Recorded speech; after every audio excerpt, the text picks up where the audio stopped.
গাজরের হালুয়া করার জন্য এই প্রসেসটা কিন্তু আমার সবচেয়ে বেশি বেস্ট বলে মনে হয়। আপনারাও ট্রাই করে দেখতে পারেন। এই সময় গাজরগুলো একটু শক্ত শক্ত হয়ে যায়, সেই জন্য আমি এই রেসিপিতেই এই গাজরের হালুয়াটা করে থাকি। এর জন্য আমি কুকার ব্যবহার করি। এখানে প্রায় 1 কেজি মতন গাজর কুড়িয়ে নিয়েছি। এরপরে দেখুন যে এটা কত সহজ পদ্ধতিতে, কত অল্প সময়ে গাজরের হালুয়া তৈরি হয়ে যাবে। কোনো একটা বেশি সময়ই লাগে না। এই জন্য কুকারের মধ্যে আমি 2 চামচ মতন ঘি নিয়ে নিলাম। তাতে একটু এলাচ ফোড়নে দিয়েছি। এলাচটা একটু ভেজে নেব।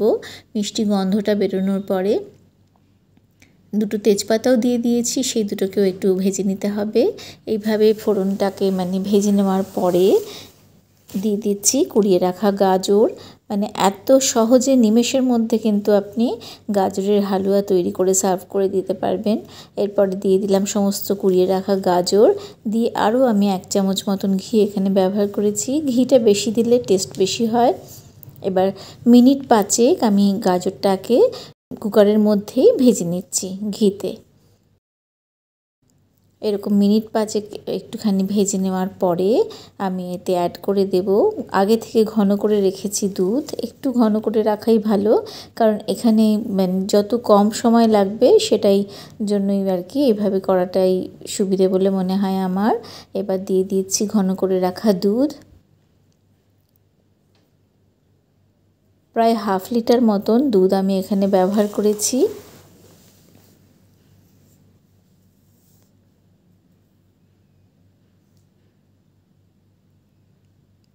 দেখুন এইভাবে 5-6 চামচ দুধ দেওয়া হয়ে গেছে আমার।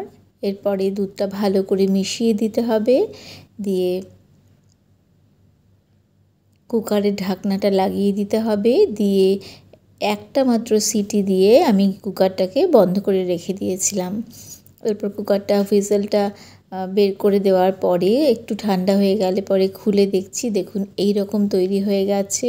গাজর একদম সেদ্ধ হয়ে গেছে এবং দুধের মধ্যে এবং গাজরের মধ্যে যে জলটা ছিল সেটাও কিন্তু অনেকটা কমে গেছে।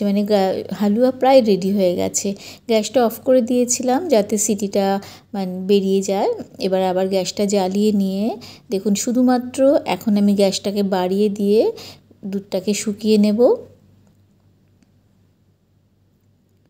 এটা শুকোতেও মিনিট 5 হাই ফ্লেমে যদি আপনি দেন তাহলেই কিন্তু এই দুধটা বেশ শুকিয়ে ঘন হয়ে যাবে। এর মধ্যে আমি ব্যবহার করছি এরপরে 2 চামচ বড় বড় চামচে 2 চামচ পাউডার দুধ দিয়েছি, যাতে টেস্টটা খুব সুন্দর হয়ে যায়, ক্ষীর ক্ষীর ভাব হয় একটা।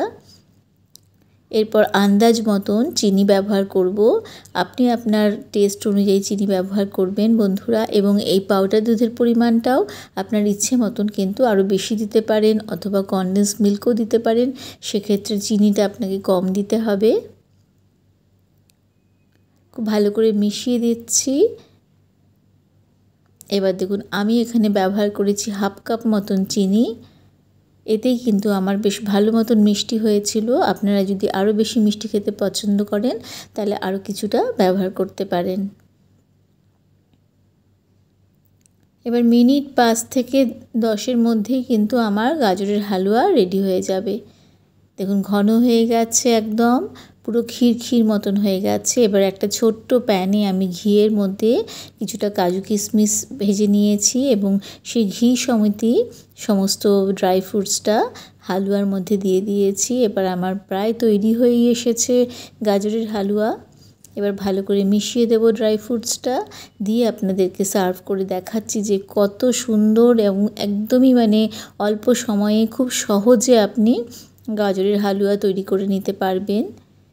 এটা অনেকেই আছেন যারা এটাকে ডুমো ডুমো করে কেটে কুকারে দিয়ে করেন। আমার সেটা খুব একটা পছন্দ হয় না। আমার এই একটু পরিশ্রম আমি করতে রাজি আছি, যে গাজরটাকে গ্রেট করে নেওয়া। দেখুন সার্ভ করে দেখাচ্ছি, খুব সুন্দর একটা গাজরের হালুয়ার রেসিপি এটা। আপনাদের যদি ভালো লেগে থাকে বন্ধুরা, যে খুব সহজে এই সময়ে যখন গাজর একটু শক্ত শক্ত হয় সেই সময়ের গাজর এইভাবে যদি কুকারে করে নেন তাহলে কিন্তু খেতে খুবই সুস্বাদু হয়, এবং আপনারা অবশ্যই এরমভাবে করে সার্ভ করতে পারেন। আশা করি ভালো লেগেছে। ভালো লেগে থাকলে লাইক, শেয়ার ও কমেন্টস আশা করছি আপনাদের কাছ থেকে, এবং নতুনদের কাছ থেকে একটা সাবস্ক্রিপশানও আশা করছি। দেখা হচ্ছে আপনাদের সঙ্গে পরবর্তী নতুন রেসিপিতে।